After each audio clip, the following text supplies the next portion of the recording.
인생 60이 넘어가니 세상살이가 점점 무거워집니다.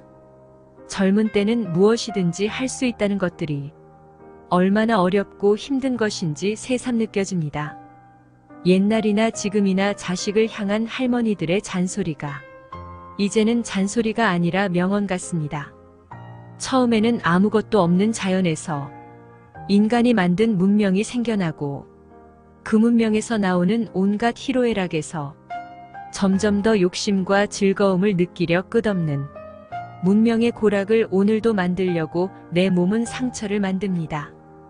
얼마나 살려고 그러나 조금 있으면 다 두고 가야 하는데 기쁘면 반드시 슬픔이 있고 고난이 있으면 반드시 기쁨의 날이 오는 것을 우리는 왜 모르는가? 한 줌도 인되는 권력 명예 부귀 영화 욕망 이만하면 세상 위치에 더할 것이 없으련만 끝없는 욕망은 왜 그럴까?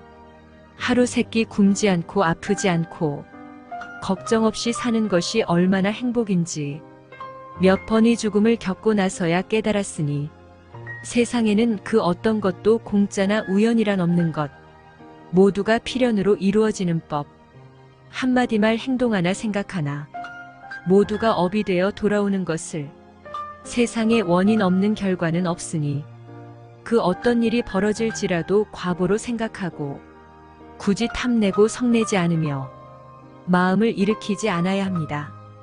그럼에도 불구하고 불쑥불쑥 하는 마음이 일어나는 것 어찌할 도리가 없을 때가 많습니다. 물론 욕심내지 말아야지 성내지 말아야지 여러 가지 잔머리 써서 궁리하지 마라 하지만 오랜 전생부터 내려온 습들이 온몸으로 찌들고 쩔어서 본능적으로 반응을 하는 내 모습을 보며 한심할 한두 번이 아닙니다. 그러나 그와 상하여 인과로 받는 과보 또한 똑같이 만만치가 않으니 좋은 것만큼 싫고 괴롭고 고통스러운 것이 따르기 마련입니다. 정반대의 감정이 서로 번갈아서 절대 잊지 말아야 할 것은 큰 기쁨은 큰 슬픔을 가져오고 큰 즐거움은 큰 괴로움을 가져온다는 사실입니다. 바로 이것이 생기면 저것도 생기고 이것이 없어지면 저것도 없어진다는 자연순환의 법칙입니다. 그러므로 엄청나게 큰 좋은 일이 생겼을 때 기쁘고 즐겁고 행복한 감정이 지나치게 만끽하면 그에 상하여 엄청 큰 고통을 느끼는 때가 어떤 형태로든 반드시 생기게 되는 것이니 감정을 절제하고 마음을 비워야 하는 이유가 여기에 있습니다. 기쁜 일이 생긴다 하더라도 욕심을 내지 않고 담담하게 받아들이면 슬프고 고통스러운 일도 안 생길 수 있으니 항상 마음을 억지로 쓰지 않고 비워나가야 합니다. 좋은 일이건 좋지 않은 일이건 세상에 우연히 일어나는 일은 단 하나도 절대 없습니다.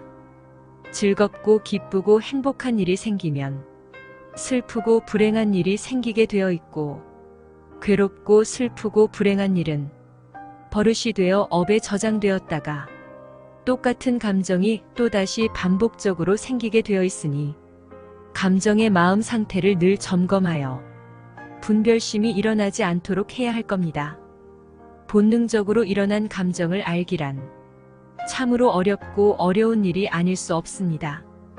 그럼에도 불구하고 작용을 멈추지 않으면 계속적으로 고통과 괴로운 일이 나타나는 것을 기도와 참선 선행 등으로 자신을 돌아봐야 할 것입니다. 108배 기도 17일째 감사합니다. 덕분입니다. 우리 모두 희망입니다. 2023년 10월 7일 정다복 올림